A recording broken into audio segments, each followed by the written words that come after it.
Crews are paying pretty close attention to the flooding in the area of Rhode Island Avenue in Northeast, because around this time yesterday, this is what the street looked like after the storms. And you can see that street was completely flooded. 20 people had to be rescued, and unfortunately, many businesses were impacted, including a doggy daycare.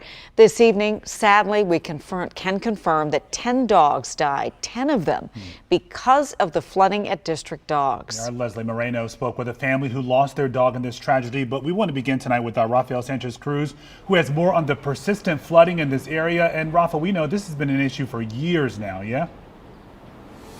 It has been, Lorenzo, and people want answers tonight. As you can see, this business has now been deemed unsafe, and people in the neighborhood are wondering whether it should even reopen until something is done regarding the historic flooding in this area. Tonight, cleanup is underway at the District Dogs Northeast location following the flash flooding that killed several dogs and trapped motorists beneath the Rhode Island Avenue underpass. This is a city failure. Ward 5 council member Zachary Parker says Monday's tragedy warrants an investigation into what DC Water did prior to the storm and if there was potential drain blockage.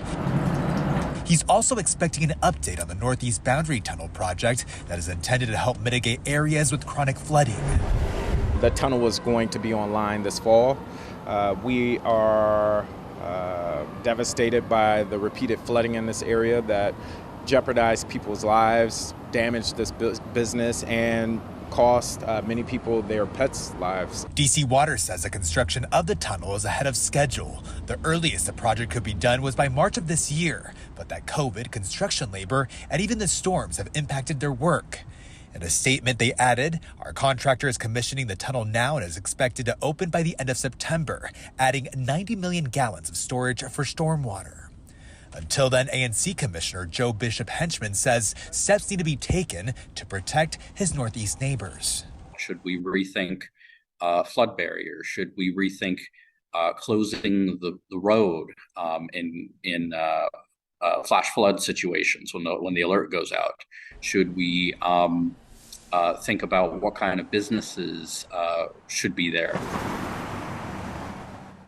Still no word from District Dogs whether they plan to stay at this location. Councilmember Parker also mentioned an issue with the 911 calls that went out and the time that first responders got to the scene, but we'll have more of that at 6 o'clock.